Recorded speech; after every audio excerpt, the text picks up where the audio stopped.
அதாவது முதல்ல எல்லாருக்கும் என்ன தெரிஞ்சுக்கணும்னா கோல்டு இன்வெஸ்ட்மெண்ட் ரொம்ப ரிஸ்க் ஜாஸ்தி. எல்லாரும் இந்த வாட்ஸ்அப் யூனிவர்சிட்டின்னு சொல்லுவாங்கல்ல, ஒரு 4 டேட்டா பாயிண்ட் எடுப்பாங்க. 1990ல எப்படி இருந்தது, 1995ல இருந்தது, 2000 இந்த மாதிரி ஒரு 10 டேட்டா பாயிண்ட் பற்றியா கோல்டு எப்போவுமே ஏறுது அப்படின்லாம் டேட்டா காமிப்பாங்க. நீங்கள் டெய்லி ப்ரைஸ் ரிட்டர்ன்ஸை உன்னிப்பாக சார்ட்டு பார்த்தீங்கன்னா, நான் இப்போ சொன்ன மாதிரியான 5 வருஷம் 6 வருஷம் ரிட்டர்ன்ஸே வராத பீரியட்ஸ் இருந்துருக்கு. ஸோ எப்போதுமே கோல்டு நல்ல ரிட்டர்ன் வரும், எப்போதுமே கோல்டு வந்து பணவீக்கத்தை விட நல்ல ரிட்டர்ன் கொடுக்கும். சில பேர் சொல்லுவாங்க இல்லையா, ஹெட்ஜ் ஃபார் இன்ஃப்ளேஷன் அப்படிம்பாங்க கோல்டு.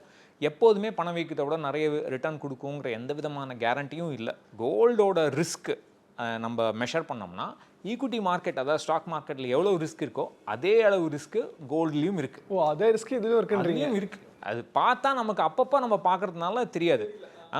இப்போ இந்த ஒரு வருஷம் 2 வருஷத்தில் தான் கோல்டுன்னு எல்லாரும் சொல்கிறாங்களே தவிர, கோல்டு விலை குறைஞ்ச உடனே எல்லாரும் சைலண்ட் ஆகிடுவாங்க. இந்த மாதிரி எந்தூசியாஸ்டிக்காக கத்துறவங்க எல்லாருமே சைலண்ட் ஆகிடுவாங்க.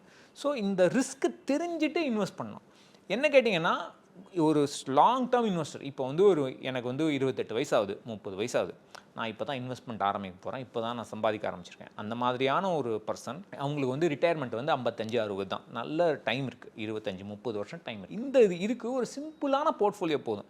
50-60% ஸ்டாக் மார்க்கெட் இன்வெஸ்ட்மெண்ட்ஸ், மீதி வந்து இபிஎஃப், பிபிஎஃப் அந்த மாதிரியான ஃபிக்ஸட் இன்கம் இன்வெஸ்ட்மெண்ட்ஸ்.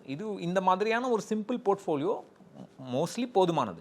அப்படி அவங்களுக்கு கோல்டில் இன்வெஸ்ட் பண்ணணும் எனக்கு ஆசை இருக்குது அப்படின்னா, ஒரு 10-15% கோல்டு போர்ட்ஃபோலியோவில் இருக்கலாம். பட் அது எப்படி இன்வெஸ்ட் பண்ணணும்னு நீங்கள் கேட்டிங்கன்னா, கோல்டு இடிஎஃப் இருக்குது, கோல்டு ஃபண்ட் இருக்குது. ஆனால் நம்ம தனியாக கோல்டு ப்ராடக்டில் இன்வெஸ்ட் பண்ணோம்னு வச்சுங்களேன், அது வந்து மூணாவது ஒரு அசட்டாக வந்துடும்.